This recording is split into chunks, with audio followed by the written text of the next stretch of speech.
औज़ुबिल्लाहिमिनश्शैतानिर्रजीम बिस्मिल्लाहिर्रहमानिर्रहीम। हकीम मियाँ Mohammad Hasan YouTube channel मतब Hasan की वसातत से आपकी खिदमत में एक नए नुस्खे के साथ हाज़िर है।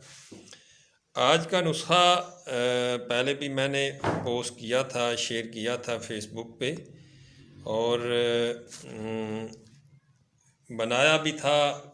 काफ़ी लोगों ने इसे इस्तेमाल किया और उसके बाद आज दोबारा फिर इसे चंद दोस्तों की फरमाइश पे इसे बना रहे हैं और बहुत ही अच्छा रिज़ल्ट है इस नुस्खे का। एक सादा नुस्खा है, सस्ता है, बनाने में थोड़ी मेहनत है, तो वो तरतीब मैं आपको समझा दूंगा। बाकी ये नुस्खा खून की कमी, जिन बंदों को खून की कमी किसी भी वजह से हो, चाहे वो पेचस की वजह से हो, असहाल की वजह से हो, बदहज़मी या कब्ज़ की वजह से हो, रंजो गम की वजह से हो, फ़िक्र तरद्दुद की वजह से हो, या जो लोग दिमागी काम ज़्यादा करते हैं, मतलब है कि कसरत दिमागी मेहनत की वजह से उनके अंदर खून की कमी हो जाती है। तो मर्द हज़रात, वो मर्द हज़रात जो कसरत जमा की वजह से जिनके अंदर खून की कमी वाक़ हो जाए, या जल्द की वजह से, मशदनी की वजह से, या जरियान मनी की वजह से, और औरतों में सिलान रहम लकोरिया की वजह से या कसरत हैज़ की वजह से खून की कमी जो है वो हो जाती है। नफास की सूरत में भी खून की कमी हो जाती है। दौरान हमल औरतों में खून की कमी जो है वो उसके लिए बड़ा अच्छा नुस्खा है। किसी भी वजह से अगर खून की कमी हो बदन के अंदर, बच्चों में हो, बड़ों में हो, जवान में हो, औरत में हो, मर्द में हो, तो ये एक नुस्खा मैं एक सादा सा नुस्खा, सादा से अज्जा है और बनाने में सिर्फ इतना ही मुश्किल है कि इसका अर्क निकालना है ये चीज़ों का। बाकी ये सादा है, सब कुछ आम मिल जाता है, पंसारी से ये सारी चीज़ें मिल जाती हैं। मैं आपको सारी चीज़ों की तफसील भी बता देता हूँ। आपने आंवला लेना है आधा पाव, हरीड़ जो है वो लेनी है आधा पाव, आंवला, हलीला और बलीला यानी कि बहड़ा, ये तीन चीज़ें आपने आधा आधा पाव लेनी है। ये आप देख रहे हैं, ये तीनों चीज़ें पड़ी हैं। आधा आधा पाव आपने ये तीन चीज़ें ले लेनी है। हलीला, बलीला और आंवला, ये तीन चीज़ें आपने आधा आधा पाव लेनी है। ये सुंड है, खुश्क अदरक जिसे कहते हैं, ये भी आधा पाव लेनी है। ये अजवाइन देसी है, देसी अजवाइन है, ये भी आधा पाव लेनी है। ये दरवांज अकरबी है, ये दरवांज अकरबी है, ये भी आधा पाव लेनी है। और ये तेज़पात है, ये आपने आधा पाव लेना है। और ये सारी चीज़ें जो मैंने बताई हैं, ये पतरी फौलाद है, ये 150 ग्राम लेनी है। पतरी फौलाद 150 ग्राम लेनी है। ये सारी चीज़ें जो मैंने बताई हैं, 6-7 चीज़ें, ये सारी की सारी चीज़ें पंसार स्टोर से आम मिल जाती हैं। किसी भी पंसारी के पास जाएं तो उन्हें ये चीज़ें बताएं तो वो बिल्कुल आपको दे देगा और इजीली मिल जाती हैं, सस्ती मिल जाती हैं। एक चीज़ जो इसमें आपने होम्योपैथिक स्टोर से लेनी है वो है टंचर नक्स व मीका। ये 100 ml आपने लेना है।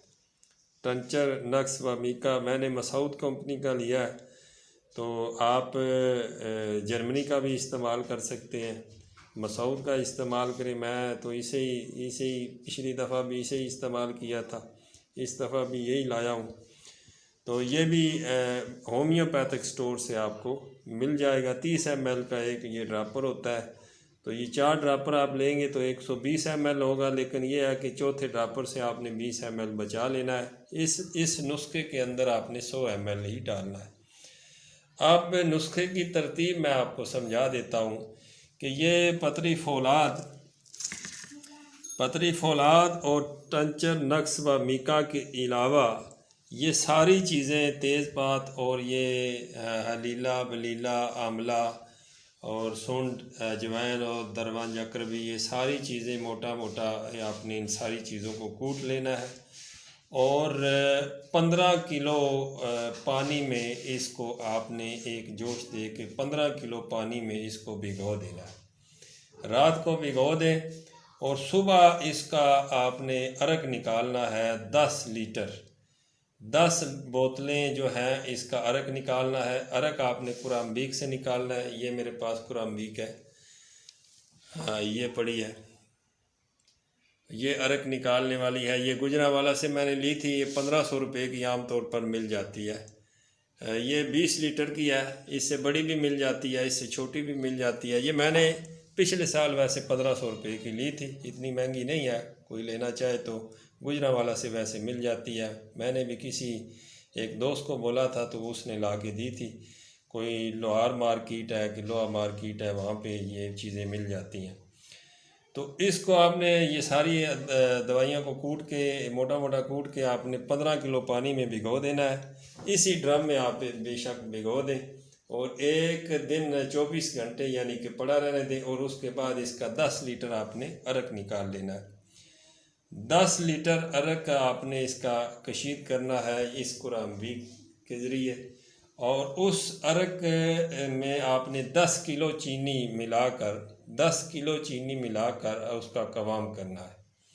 10 किलो चीनी मिलाकर उसका कवाम करना है। जब कवाम पुख्ता हो जाए तो आपने नीचे उतार लेना है और जब थोड़ा ठंडा हो जाए यानी कि नीम गर्म रह जाए तो फिर ये आपने ये दो चीज़ें शामिल करनी है। ये पतरी फौलाद, उस शरबत के अंदर पतरी फौलाद और ये टंचर नक्सवामी का 100 ml आपने उसके अंदर शामिल करके तो उसको अच्छी तरह मिक्स कर लेना है। जब सारा शरबत जो है वो बिल्कुल ठंडा हो जाए तो उसके अंदर 3 ग्राम जो है सतलोबान आपने डालना है महफूज करने के लिए। वैसे ये शरबत अर्क से तैयार किया गया है। ये शरबत आपका 2 से 3 साल तक भी ख़राब होने वाला नहीं है। अगर आप इसे बॉयल करके इससे शरबत तैयार किया जाता तो फिर एक ख़तरा होता है कि वो ख़राब हो जाएगा। इन सारी चीज़ों का जब अर्क निकाल के शरबत तैयार करना है तो ख़राब होने के चांसेस बहुत कम है, यानी कि कम अज़ कम 2.5 से 3 साल तक इसे कोई मसला नहीं है। फिर भी एहतियाती तौर पर 3 ग्राम जो है आपने सतलोबान इसके अंदर जब ये शरबत ठंडा हो जाए उसके अंदर डालना है और उसको आपने बोतलों के अंदर महफूज कर लें। कोशिश ये करनी है कि कांच की बोतलें हों, शीशे की बोतलें हों, तो या अगर हार्ड ना मिले तो फिर हार्ड प्लास्टिक की बोतल हो, नरम प्लास्टिक की बोतल ना हो जिसके अंदर महफूज करें। तो इस्तेमाल का तरीका ये है कि एक बड़ा आदमी जो है 25-30 साल से ऊपर का बंदा जो है वो 1 चम्मच 1 गिलास नीम गर्म दूध में डाल के इस शरबत की खाना खाने के बाद सुबह शाम इस्तेमाल करें। पहले चीज़ मैंने बताई थी कि कमी खून, फ़वाइद इसके ये है कि कमी खून चाहे किसी भी वजह से हो, वो पेचस की वजह से हो, असाल, बदहज़मी, कब्ज़, रंजो गम, फ़िक्र तरद्दुद और दिमागी कमज़ोरी की वजह से हो या दिमागी मेहनत की वजह से हो, मर्दों में कसरत जमा की वजह से खून की कमी हो जाए, औरतों में इसका सिलाने रहम लकोरिया की वजह से हो, मर्दों में जरियान मनी की वजह से हो, जल्ब की वजह से हो, या औरतों में हैज़ व नफास की कसरत की वजह से हो, और ख़ास तौर पर वो औरतें जो कि प्रेग्नेंट हों और उनमें HB की कमी वाक़ हो, तो मैंने काफ़ी सारे दोस्तों को ये शरबत तैयार करके दिया है जिनका HB जो है वो 8 था, 8.5 था, और जब उनकी डिलीवरी हुई है तो तकरीबन उनका 11 पॉइंट से ऊपर हो गया था। तो उनका HB भी सिर्फ़ इस एक बोतल के इस्तेमाल करने से वो अल्लाह के फजल व करम से ठीक हो गया था। दूसरा ये है कि भुस जो होता है, ये मतलब है कि रंगत का बिल्कुल भूसा हो जाना, तो उसको भी ख़त्म करता है, जिस्म को तरोताज़ा और चेहरे को लाल करता है ये शरबत। और इसके अलावा बदहज़मी को ख़त्म करता है, भूख लगाता है, खाना खूब हज़म करता है। वो लोग, वो अफराद जो कहते हैं कि मेरा खाना हज़म नहीं होता और खाया पिया नहीं लगता, वो ये शरबत 1 महीना इस्तेमाल करें बना के, तो अल्लाह के फजल करम से उनके चेहरे पर रौनक आएगी। वो ख़ुद महसूस करेगा कि मैं बिल्कुल ठीक हूँ और चेहरा भी बिल्कुल शादाब होगा और चेहरे पे सुर्खी आएगी। इसके अलावा आँखों और नाखूनों की सफ़ेदी जो खून की कमी की वजह से होती है, उसको बिल्कुल ये ख़त्म करता है। दिल की धड़कन तेज़ हो जाने के लिए बेहतरीन है। कई लोग नीचे पाँव के बल बैठते हैं, उठते हैं तो सर चकराता है, तो उसको भी ये ख़त्म करेगा कि खून की कमी है। और दूसरा, बदहज़मी को बड़ा अच्छी तरह ये ठीक करता है, ग़िज़ा को बड़ी अच्छी तरह ये हज़म करता है। तबीयत की सुस्ती और काहली को बिल्कुल ठीक करता है।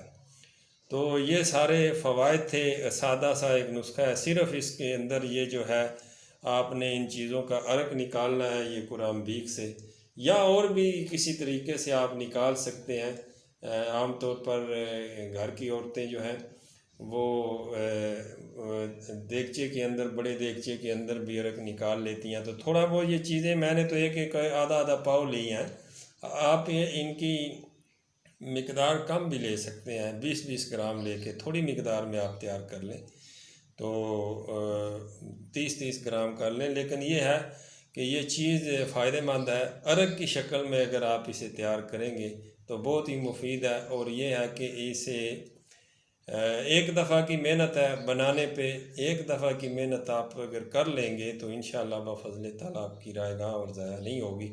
आपके जो फ़वाइद मैंने आपको बताए हैं वो इंशाअल्लाह ज़रूर आपको हासिल होंगे। जो बेनिफिट इसके मैंने बताए हैं वो लाज़मी तौर पर आपको इंशाअल्लाह मिलेंगे। तो ये एक नुस्खा था, आपके गोशगुज़ार किया। तो अगली वीडियो तक के लिए इजाज़त दीजिए। एक नए नुस्खे के साथ फिर आपकी खिदमत में हाज़िर होऊंगा। फ़ी ईमानिल्लाह।